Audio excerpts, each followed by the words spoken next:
Hello everyone, today I'm going to install Ubuntu machine on Virtualbox. Virtualbox is a virtualization software similar to VMware. So to download Virtualbox, let's head to the browser and search here Virtualbox, download. Click on the first link, which is from virtualbox.org. And in here you will find some download links for different platforms: Windows platform, macOS, Linux distributions, Solaris host, etc. For us, we have a Windows host, so let's click on Windows host and save it anywhere you want. So in my case, I have already downloaded it and stored it at a desktop, so I will not download it. Once we have a VirtualBox, we also need an ISO image of Ubuntu desktop. So to download it, go to ubuntu.com/download/desktop, and when you go a little bit down, you will find the Ubuntu long-term support version, which is 22 right now. And on the right hand side you can click download to download it. To save time in this video, I have already downloaded it and it's there on my desktop, so I will not download it, and I'll close the browser. So let's start installing first Virtualbox. So right click, run as administrator, and once you have this prompt, click next, yes, next, install. So Virtualbox is now installed. So once we have Virtualbox installed, we can click finish and it will start Virtualbox for us. So in our case, we are creating a new machine, so click machine new, or on the top you'll see here new. So let's go to machine new, give the name Ubuntu of your choice. I don't want to store it here, so let's move it to C drive directly. So my Ubuntu machine will be stored under C:\virtual VMs. And now it's asking for an ISO image. To install, click on the drop down, go to other, and on the desktop we have this ISO image for Ubuntu. Click it, click open. Click on this one to remove, to skip the unattended installation. Now this will give us an option to select the RAM and the CPU cores to be used. So in my case, I would like to set it to 8 GB and processor to 4-core processor. I have 16 of them, so 4 is, I think, sufficient. Click next. Now it's asking for creating a virtual hard disk, and it's setting it to 25 GB, but I prefer to have it at least 40 GB, and click next. So this will create a virtual hard disk of size 40 gigabytes. So once that's done, it will show us a summary. So just click finish, and here you can see that the machine is created. Now we need to power it on. So you select the machine, right click, start, or you select the machine, click start.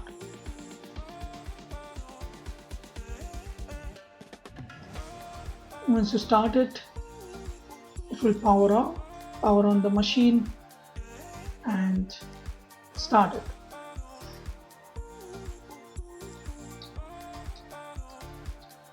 So it will boot from your ISO image, and this is the first screen you will see for our machine. And from here we will select try and install Ubuntu.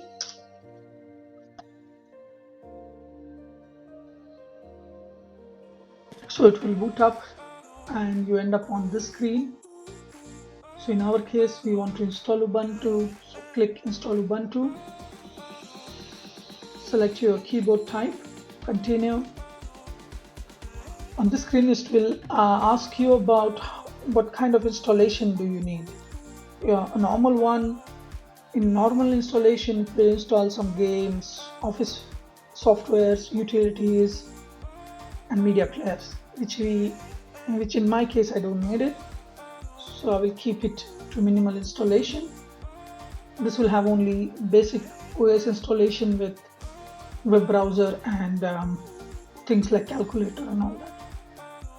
In the other options it will ask you if whether you would like to install updates or download and install updates while installing Ubuntu.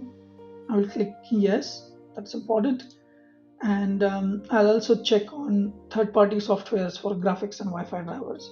So it's better to have both clicked. Click continue. Now it will ask about how to partition your hard disk or this virtual hard disk. Since the hard disk is newly created and it do not have any previous data on this one, so I will select option erase disk and install Ubuntu. And this will erase everything on the disk, not on our Windows disk. It's on the virtual hard drive which we created of 40 gigabytes. So it will erase everything on the drive and install Ubuntu. Select erase disk and install Ubuntu. Install now. You need to just click continue. Select your time zone.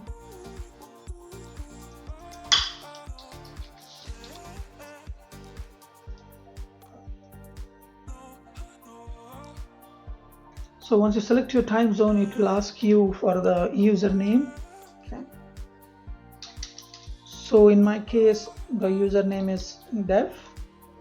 You can set a computer name. So I will set it like db001 and then we need to set a password. Click continue. So once all the settings are done, it will start installing Ubuntu on your machine. You can see the installation is also completed and it's asking us to restart now. Restart now and wait the system to restart. So it's asking us to remove installation media and press enter. We don't need to do that, we just need to press enter. It will reboot our machine. And there you go. Now it's asking us to log in. Insert your password and you're good to go. On the very first screen, it's asking some post-installation configuration. One of them is connecting your online accounts like Google, Microsoft, Ubuntu single sign-on. For now, we'll skip it. We also don't need Ubuntu Pro. Skip for now. Do not send system info. Next and next. And that's all settings we need to do. So for now, we'll click done. And once I click done, you'll see then a new pop-up come in with the software updater. It's saying that there are new updates available for the old packages, which is around 260 megabytes. I can click install now, so it will download and install those packages, and I can also choose remind later. So in this case, I will close this dialog box and I will teach you how to do this by using terminal. So right click on the desktop, you will see here an option open in terminal. So this will open a terminal, and from here you need to type first command sudo apt update and enter the password for dev and wait this to finish. This will refresh the packages. The links to the packages are, I will say, store with the new updated list of the packages. Now once we have updated list of the packages, we need to do sudo apt upgrade. So this will upgrade those packages which are old ones with the new ones. Click enter, and now this will give you a list of the packages to be impacted. So I will click yes, or I will enter Y and press enter. So now it will download all the updated packages and install them.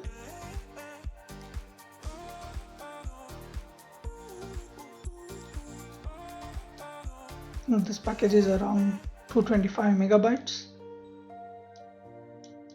and 16 seconds. Yeah.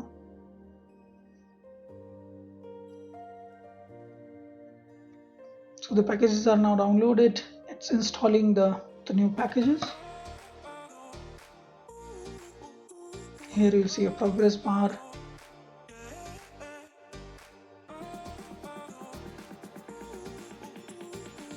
So now the updates are completed. I will press exit.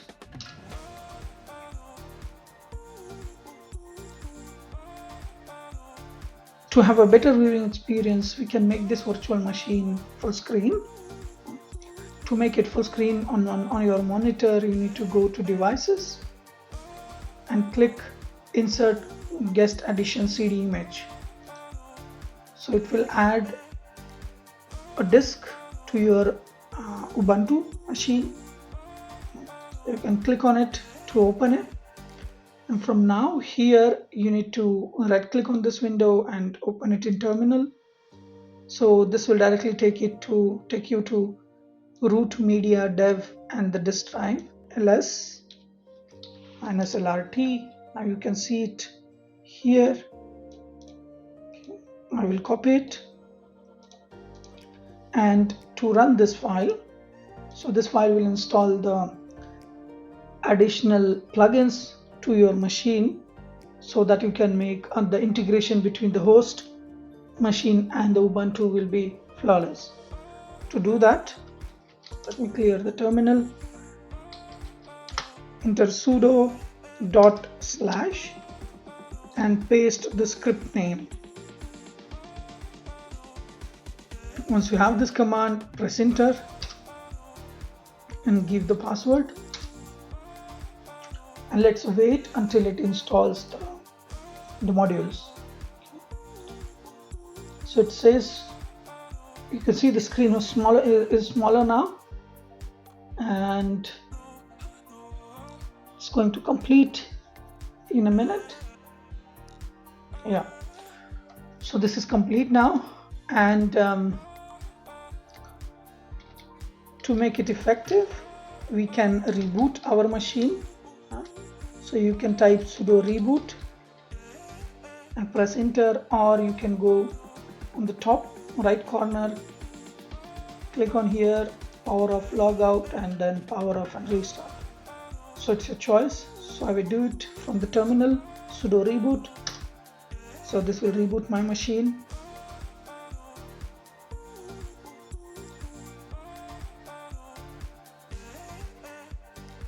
So now to make it full screen, go to the view menu and click full screen mode, and now your virtual machine is full screen.